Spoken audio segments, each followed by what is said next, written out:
جب اسلام کے لیے زمین تیار کرنے کی باری آئی تو سید الشہداء فی المناصلہ مسعود غازی نے اپنا لہو دے کر کے اس ملک میں اسلام کے لیے زمین تیار کی ہے.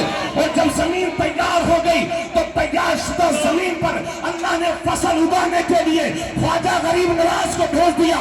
اور جب فصل تیار ہو گئی تو کہیں ایسا نہ ہو کہ کیڑے مکوڑے کھا جائے, تو کیڑوں مکوڑوں کو مارنے کے لیے اللہ نے بریلی کی دھرتی پر امام احمد رضا خان کو قید فرما دیا. نعرہ تکبیر, نعرہ رسالت, مسلک اعلیٰ حضرت, سنی کانفرنس. مفتی صاحب کی خصوصی توجہ چاہوں گا.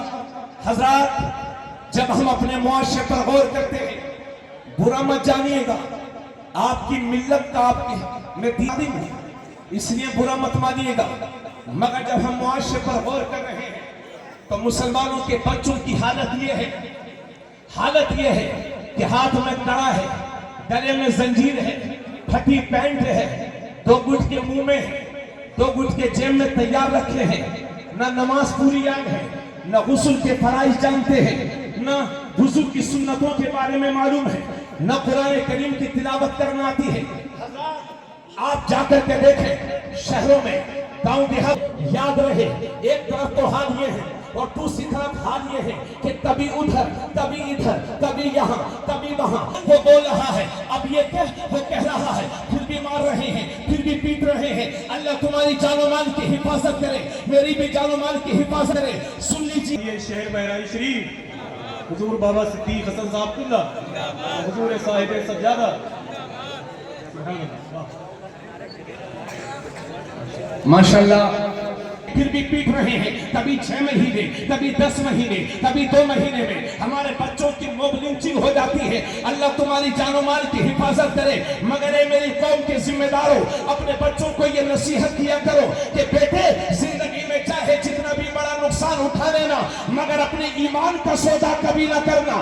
اس لیے کہ گھر ٹوٹ جائے گا, دوبارہ بنا لو گے, موبائل گم ہو جائے گا, دوبارہ خرید لو گے, مگر ایمان ضائع ہو گیا تو کفر کی زندگی, ذلت کی زندگی ہے. اللہ تمہاری جان و مال کی حفاظت کرے, میری بھی جان و مال کی حفاظت کرے. مگر کوئی گارنٹی نہیں کہ کب کس کے ساتھ کیا ہو جائے.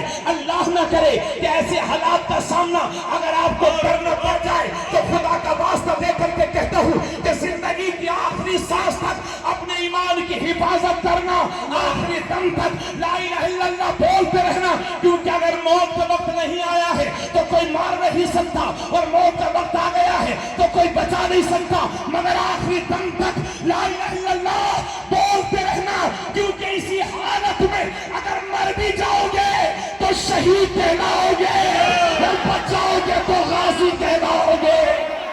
نعرہ تکبیر, نعرہ رسالت, مسلک اعلیٰ حضرت, سنی کانفرنس. یہ آج کل لوگ ہم سے کہتے ہیں کہ مولانا صاحب سیاسی بات مت کرنا, سیاسی بات مت کرنا. تو بھائی میں سیاسی بات, پردھان جی نیتا اتنے ہی بڑے بننا کہ تمہارا ایمان ضائع نہ ہونے پائے. 2 ووٹ کے چکر میں ایمان کی توہین مت کرانا. سنیں میری بات, آپ پردھانی کرنا مگر ایمان کا سودا کر کے, ودھایک بننا مگر ایمان کا سودا کر کے نہیں. یہ 5 سالہ عہدے ہیں جو آتے جاتے رہتے ہیں. ایمان زندگی کی آخری سانس تک باقی رہے گا. تمہاری زندگی بھی کامیاب ہے, آخرت بھی کامیاب ہے.